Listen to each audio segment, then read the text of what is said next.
O quanto você acha que a literatura infantil tem relação com a visão de mundo que a sociedade atual tem?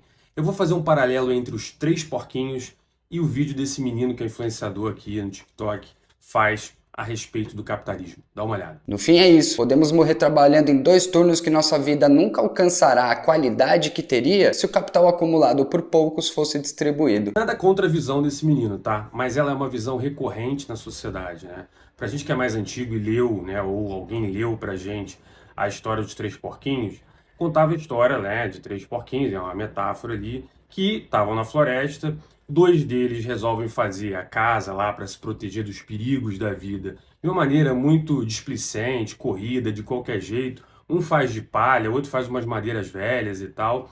E o terceiro porquinho, ele efetivamente começa a construir uma casa de concreto que leva muito mais tempo, e por ele levar muito mais tempo, dar muito mais trabalho, os outros dois vão brincar na floresta e ficam caçoando dele.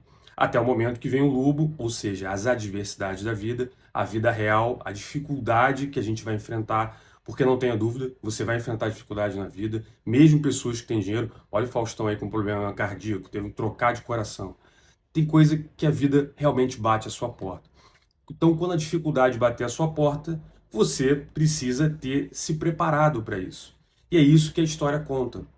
A história conta o fato que, se você não se preparou, o lobo vai soprar, vai derrubar a sua casa. Até que ele chega, né, os outros dois porquinhos que passaram o bom tempo veraneando, curtindo a vida e caçoando do outro que estava trabalhando, vão pedir abrigo a ele. E ele até na história dá abrigo, e o lobo não consegue derrubar a casa de quem efetivamente trabalhou bastante.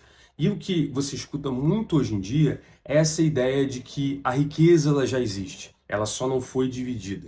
É como se o mundo já fosse algo em que a riqueza está completamente dada, bastando apenas a gente dividir o quinhão certinho, que todos seremos igualmente ricos e felizes. E se não bastasse essa visão de que tudo já foi dado, basta dividir, ele também tem uma visão bem equivocada que também é comum atualmente, inclusive no cinema, né, em que eu vou fazer um paralelo entre o vídeo dele, que eu vou colocar agora, e o filme do Rocky Balboa. Dá uma olhada. Estamos tão entregues para essa visão individualista e egoísta que o capitalismo prega que não nos damos conta de que, ao acumular dinheiro para ser bilionário, é que faltará dinheiro para tantas famílias terem boas condições de vida. Essa é outra visão também muito equivocada dessa geração, que você não precisa acumular capital para gerar riqueza, né? Então, eu, como disse que vou fazer uma analogia aqui, dá uma olhada nesse vídeo que é muito famoso do Rocky Balboa e que é muito comum em todos os filmes da década de 80, 90, talvez início dos anos 2000 ali,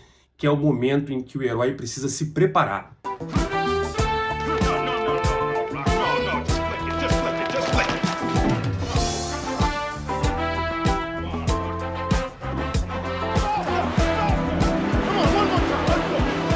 Essas cenas de preparação eram muito comuns antigamente no cinema, hoje em dia você não vê mais, e na economia é a mesma coisa. O que acontece ali é acúmulo de capital. O que a pessoa está fazendo ali é se preparando para uma luta, né? E em algum momento você precisa fazer isso. As empresas e você mesmo que está me escutando também fez isso ao longo da sua vida.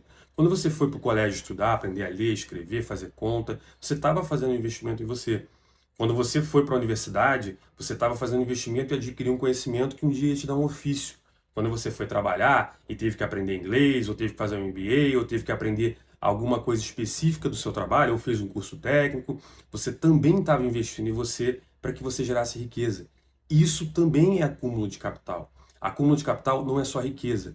O que essas pessoas têm é o que eu chamo de síndrome do tio Patinhas. O cara acredita que o bilionário, que o rico, ele tem na casa dele um quarto que ele abre a porta cheio de moeda de ouro e ele e a família dele, final de semana, ficam nadando ali dentro. Não é assim que funciona, galera.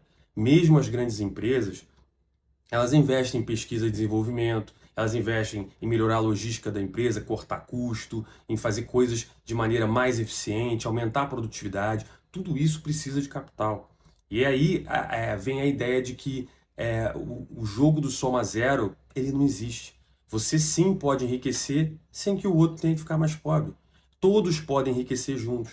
É por isso que você tem hoje muito mais riqueza no mundo do que existia há 500 anos atrás, né? Se essa ideia do jogo do soma zero fosse real, a gente teria a mesma quantidade de riqueza do homem das cavernas, né, de 50 mil anos atrás, e hoje a gente teria o mesmo universo de riqueza. E isso não é verdade. Está passando aqui, por exemplo, um avião. Hoje o homem consegue voar, consegue cruzar oceanos em algumas horas, coisa que levavam meses para conseguir quando descobriram que era possível. Então, a riqueza, ela é sim construída, e você não precisa tirar do outro para construir.